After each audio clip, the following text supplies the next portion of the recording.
Paris, la ville lumière. L'une des plus belles villes du monde et l'une des plus visitées de la planète.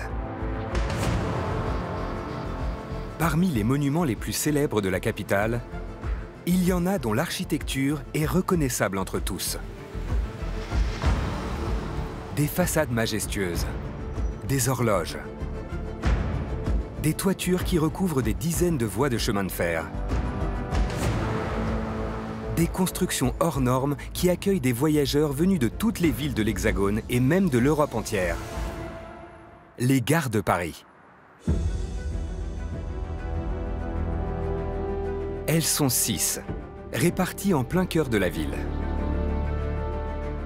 Au total, ce sont 3000 trains et plus de 1 million de voyageurs qui y transitent chaque jour. Parmi elles, la gare Saint-Lazare. Située dans le 8e arrondissement, elle n'est qu'à quelques centaines de mètres des monuments les plus prestigieux de la ville. Entièrement rénovée au début du XXIe siècle après 10 ans de travaux, c'est elle la plus ancienne gare de la capitale. À moins de 3 km vers l'ouest, se trouve la gare du Nord qui dessert le nord de la France, l'Angleterre, l'Allemagne, la Belgique et les Pays-Bas. Elle est la première gare d'Europe et la 3e gare du monde. Juste à côté, à peine séparée par un seul bloc d'immeubles, voici la gare de l'Est, souvent considérée comme l'une des plus belles gares de France et même du monde. Plus au sud, sur les bords de la Seine, se dresse la gare de Lyon. Le lieu est reconnaissable entre tous grâce à son beffroi qui domine le parvis de la gare. En franchissant la Seine, juste en face du Jardin des Plantes, se trouve la gare d'Austerlitz, près du pont et du quai qui lui ont donné son nom. Et un peu plus à l'est, se cache la gare Montparnasse.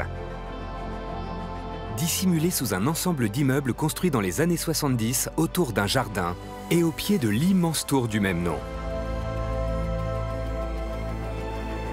Ces 6 gares font partie du patrimoine de la capitale. Et leur histoire remonte à la première moitié du XIXe siècle.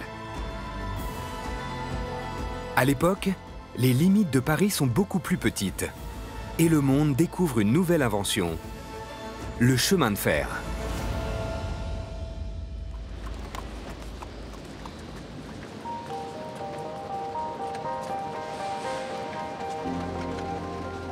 Jusqu'alors, les voyages s'effectuaient en diligence à une vitesse moyenne de 10 km/h ou par bateau.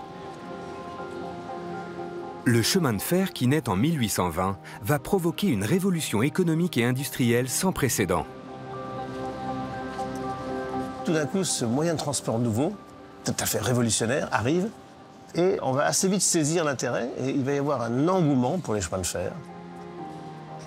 Ce qui est nouveau, c'est de circuler sur des rails métalliques dans un train avec des voitures soit ouvertes, soit fermées, tirées par une locomotive à vapeur à une vitesse incroyable de près de 40 km/h, c'est grisant. La première ligne de chemin de fer apparaît en France en 1823. Elle ne transporte que des marchandises au départ de Saint-Étienne jusqu'à Andrézieux, à une dizaine de kilomètres. Ce n'est que 15 ans plus tard, en 1837, que naît la première gare de Paris, à l'emplacement où se trouve aujourd'hui la gare Saint-Lazare. À l'époque, le mot gare n'existe pas encore. Le lieu est baptisé Embarcadère de l'Ouest. On parle d'embarcadère, de débarcadère, c'est-à-dire de points, tout simplement, de dépose ou de ramassage de voyageurs.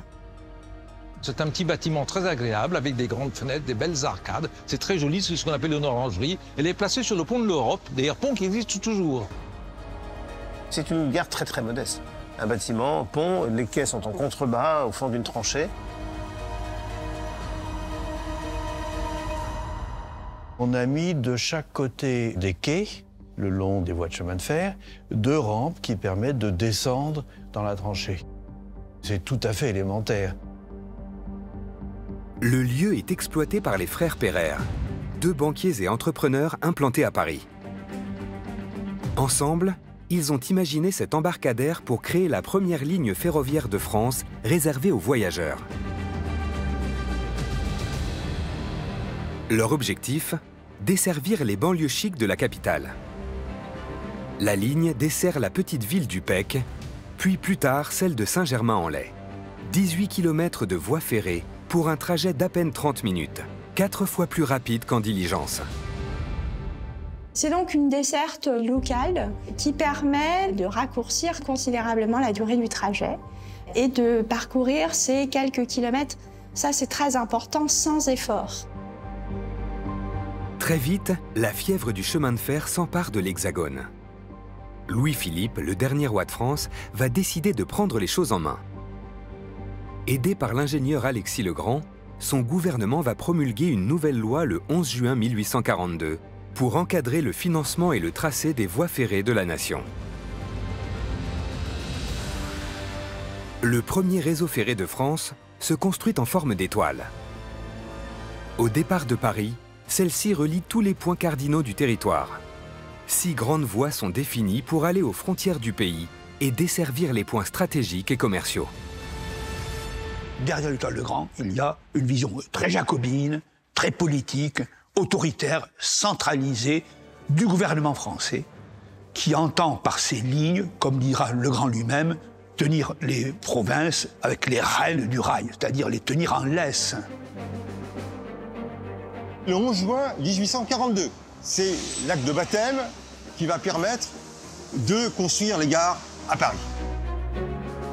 La loi va déléguer l'exploitation des lignes de chemin de fer à des compagnies privées. Cette nouvelle loi du gouvernement français s'apprête à bouleverser en profondeur la ville de Paris. On est vraiment dans un système de pluralité de compagnies. Chaque ligne radiale vers Paris a sa gare, et chaque gare est construite par des architectes différents, par des compagnies différentes, avec un style aussi différent. Construire une gare de chemin de fer nécessite d'avoir des terrains extrêmement vastes, non seulement pour le bâtiment lui-même, mais pour tous les équipements qui vont autour. Et puis, naturellement aussi, pour les lignes de chemin de fer proprement dit, qui partent de la gare pour se diriger dans toutes les directions du pays. Cet espace, on ne va pas le trouver dans l'intérieur de Paris. L'intérieur de Paris, c'est à peu près la limite actuelle des grands boulevards. Par contre, il reste des terrains à la limite de ces boulevards, d'anciens terrains religieux, des terrains non construits, des terrains vides ou relativement vides. Et c'est là que les gares vont pouvoir s'implanter. C'est donc dans la périphérie du Paris des années 1840 que 6 gares terminus vont voir le jour. La gare du Nord, la gare de Strasbourg, appelée aujourd'hui gare de l'Est, la gare de Paris à Orléans, qui deviendra plus tard la gare d'Austerlitz, la gare du Maine, qui elle deviendra la gare Montparnasse, la gare de Lyon et la gare Saint-Lazare. On construit sur d'anciens jardins, c'est le cas de la gare Saint-Lazare par exemple, sur d'anciens clos paroissiaux, ce sera le cas de la gare du Nord. Et puis ces terrains en fait vont permettre de dimensionner l'arrivée du train, une arrivée un peu inédite parce que c'est un monde industriel qui arrive. Donc il faut beaucoup d'emprise, beaucoup d'espace et beaucoup de financement.